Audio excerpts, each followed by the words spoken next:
자, 이번 시간에는 8차시인데요. 지난 시간에 다항식에 뭐를 했었죠? 예, 다항식의 곱셈과 그 다음에 나눗셈을 했습니다. 주로 곱셈과 나눗셈을 뭘 이용해서 했느냐? 예, 바로 지수 법칙이라고 하는 놈들을 이용해서 문제를 풀었었죠.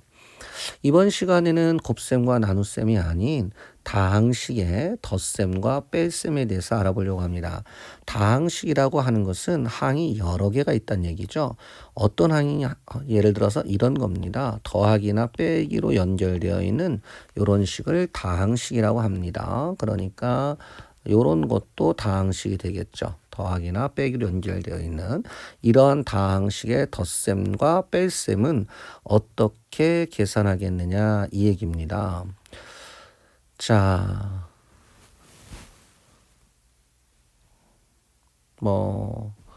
어떤 법칙으로 가로를 풀겠느냐, 이거는 분배 법칙이죠. 분배 법칙으로 가로를 푸른 뒤에요.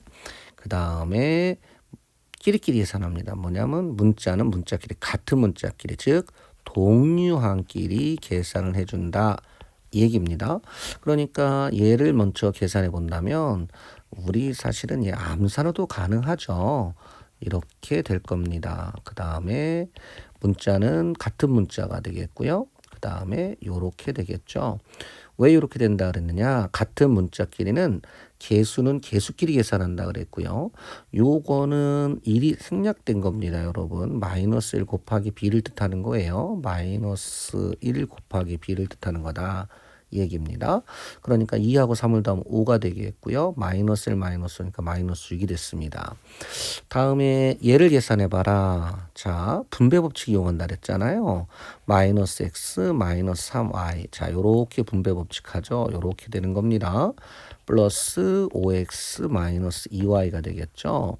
이러고 나서 마이너스 1 플러스 5니까 4x 마이너스 3 마이너스 2니까 마이너스 y다. 이렇게 됩니다. 다음이요. 마찬가지입니다. 자, 분배 법칙 하겠습니다. 8a 마이너스 2b 더하기 9a 마이너스 24b입니다. 자, 요렇게입니다. 그죠? 그 다음에 8a와 9a를 더하니까 얘와 얘를 더하니까 17a 마이너스 2와 마이너스 24를 더하니까 마이너스 26b가 되는 것이죠.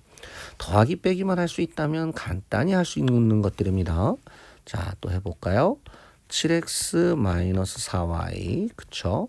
마이너스 2x 마이너스 6y입니다. 그러면 7x에서 2x를 빼니까 5x 마이너스 4와 마이너스 6y니까 마이너스 10y가 된다 하는 겁니다. 자, 그러면 괄호가 포함되어 있는 것들은 어떻게 계산하겠느냐? 소괄호, 중괄호, 대괄호 순입니다. 소괄호, 중괄호, 대괄호 순입니다. 즉 안에 있는 작은 것부터 시작한다는 얘기죠. 요것부터 계산을 해줘야 되는 겁니다. 그러면 얘는 마이너스 a 플러스 b죠. 그러면 얘를 계산해 보면 마이너스 a 플러스 2b입니다. 요거에 2배에 더하기 5죠. 그러면 다시 이제 중괄호 해야죠. 5 마이너스 2a 플러스 4b. 마지막은 당연히 동류항끼리 계산인데 더 이상 계산할 것이 없네요. 그럼 여기서 끝내주면 되겠습니다. 다음에 얘 볼까요? 얘부터 계산한다면 마이너스 x 마이너스 4y 그쵸? 그 다음에 플러스 3입니다. 그러면 뭐가 돼야 되죠? 마이너스 x 마이너스 2y 플러스 4죠. 여기에 뭐가 있는 겁니까? x 마이너스 2가 있는 겁니다. 이렇게 되니까 x와 마이너스 x는 지워졌고요. 마이너스 2y에 마이너스 2 플러스 하니까 플러스 2죠. 여기까지 계산은 오늘은 사실 상당히 간단하긴 한 건데 여러분들이 꼭 어떻게 한다? 순서를 좀 지키고 빨리 계산하는 것도 중요합니다. 한번 다시 보죠. 분배 법칙에서 괄호를 푼다. 동류항끼리 계산한다는 겁니다. 자, 그것만 잘 주의하면 되겠습니다. 고생하셨습니다.